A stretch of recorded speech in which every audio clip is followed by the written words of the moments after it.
Rhodes এনএক্সটি-তে এসেছিল আপনারা জানেন, আর কোডি রোডস যে এনএক্সটি-তে এসেছে তার জন্য তাকে অনেক ক্রিটিসিজম ফেস করতে হয়েছে। কারণ লোকেরা এটা বলতেছে যে কোডি রোডস সব সময় বা অনেক বেশি শোতে কেন যায়, আর কোডি রোডস এর ভ্যালু আমাদের অনেক কম লাগতেছে। আর আপনারা জানেন কোডি রোডসকে নিয়ে যে পরিবেশটা সেটা একটু বাজে চলতেছে, আর সে এনএক্সটি-তে গিয়ে অ্যানাউন্স করেছিল, কিন্তু এটা তার নিজের স্টোরি লাইনের কোনো মেজর জিনিস ছিল না। জাস্ট এনএক্সটি-তে গিয়ে সে অ্যাপিয়ারেন্স করেছে বড় একটা সুপারস্টার হিসাবে, আর এই এনএক্সটি-তে যাওয়ার কারণে তাকে অনেক নেগেটিভ কথা শুনতে হচ্ছে। আর এটা কখন থেকে হচ্ছে, যখন থেকে সে রোমান রেন্সকে রেসেলমেনিয়াতে হারিয়েছে তারপর থেকে সবাই কিন্তু তাকে বাজে কমেন্ট করতেছে বা বাজে কথা বলতেছে। আর আজকে অনেক আপডেট আছে, চলুন শুরু করা যাক। Hello viewers, welcome to Rachel Bangla BD. প্রথমেই বলি, দেখে মনে হচ্ছে ডাব্লিউডাব্লিউর মন ভরেনি রিকোশেকে ব্রন বেকার হাতে মার খাইয়ে, কারণ রিকোশের আরো অনেক কিছু হওয়ার বাকি আছে, মানে একদম ব্যান্ড বাজায় ফেলবে।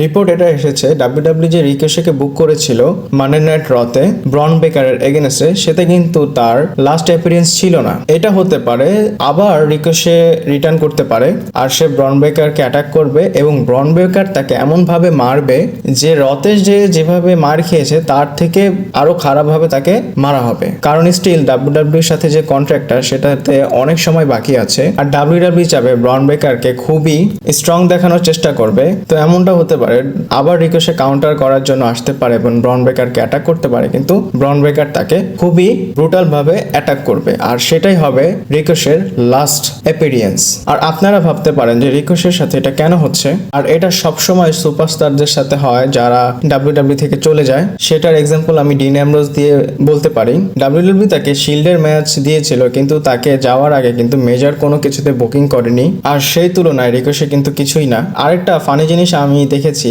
ডাব্লিউডাব্লিউ ইনস্টাগ্রামে যখন রিকোশেকে নিয়ে ভিডিও পোস্ট করা হয়েছিল তখন সিএম পাঙ্ক একটা কমেন্ট করেছে, সে লেখে রিপোশে, আপনারা দেখতে পাচ্ছেন, আর রিপোশের সাথে সে একটা স্যাড ইমোজিও দিয়েছে, আর পাবলিকরা এটাকে খুবই লাইক করেছে। এছাড়াও স্যামান্থার কথা সবাই বলতেছে যে সে কিন্তু খুবই ভালো অ্যাক্টিং করেছে। এরপর গাইস বলি, আপনারা জানেন টিএনএর সাথে ডাব্লিউডাব্লিউ এর একটা কোলাবোরেশন হয়েছে, আর সেটার জন্য কিন্তু আপনারা এনএক্সটি-তে টিএনএ এর যে সুপারস্টার জর্ডান গ্রেস তাকে কিন্তু দেখতে পেরেছেন। তো আরেকটা নাম খুবই শোনা যাচ্ছে যে কিনা এনএক্সটি-তে আসতে পারে বা ডাব্লিউডাব্লিউ তে আসতে পারে, আর সেই নামটা হচ্ছে মুরস। আর আপনারা যদি টিএনএ ফলো করেন আপনারা জানেন টিএনএ এর যে টপ গাই সেটা কিন্তু মুরস।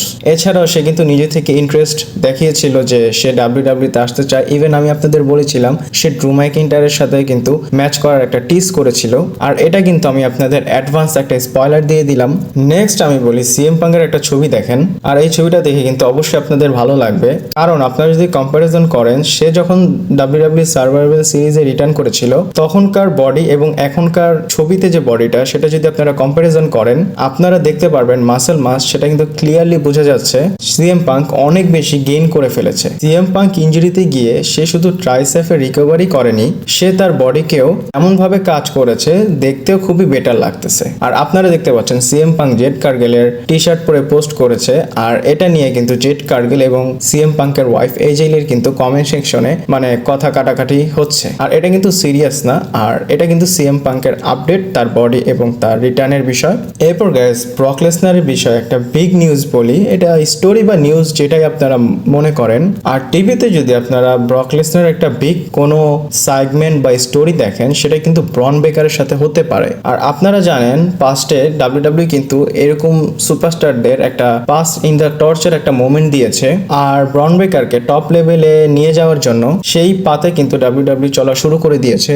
আপনারা জানেন ব্রক লেসনারকে কিভাবে ডাব্লিউডাব্লিউ বুকিং করেছে, আর এমনটাও হতে পারে ব্রক লেসনার এবং ব্রন বেকারের একটা ফিউড হবে, আর এই ফিউডে ফুললি এস্টাবলিশ হবে Bron Breakker as a best superstar on main roster. আর আমি এটার মানে এটা বের করব না যে ব্রক লেসনার হেরে যাবে, কারণ এমনটা জরুরি না যে ব্রক লেসনারের হারতে হবে। ব্রন বেকার যদি টপ লেভেলে গিয়ে বা টপ স্টেজে গিয়ে ব্রক লেসনারের এগেনস্টে একটা ভালো পারফরমেন্স করে সেটাতে কিন্তু তার জন্য একটা স্পটলাইট হবে, আর এই ম্যাচটা ডেফিনেটলি ব্রক লেসনারের রিটায়ার হওয়ার আগেই হবে, আর এই ম্যাচটা কিন্তু ডাব্লিউডাব্লিউ লিস্টে আছে। এরপর গাইস ক্ল্যাশ এট দি ক্যাসেল এই উইকে হবে। তো ডাব্লিউডাব্লিউ কিছু সিমিলার জিনিস করতে যাচ্ছে, যেমন আপনারা জানেন স্যাটারডেতে ক্ল্যাশ এট দি ক্যাসেল হতে যাচ্ছে আর ফ্রাইডেতে কিন্তু স্ম্যাকডাউন হবে। আর স্ম্যাকডাউনের আগে ডাব্লিউডাব্লিউ কিন্তু একটা আলাদা এরিনা বুকিং করেছে, যেখানে একটা ওপেন ইভেন্ট হবে, টিকিট ছাড়া মানুষ ঢুকতে পারবে। আর এইভাবে করলে কিন্তু ক্ল্যাশ এট দি ক্যাসেলের জন্য একটা হাইপ হবে আর ডাব্লিউডাব্লিউ এটাকে ইউটিউব লাইভ স্ট্রিম করবে। আর এমনটা হলে আমরা আগে থেকে জানতে পারবো ক্ল্যাশ এট দি ক্যাসেলে ক্রাউডদের রিঅ্যাকশনটা কেমন হবে। এরপর গাইস রে মিস্টেরিওর বিষয়ে একটা কথা বলি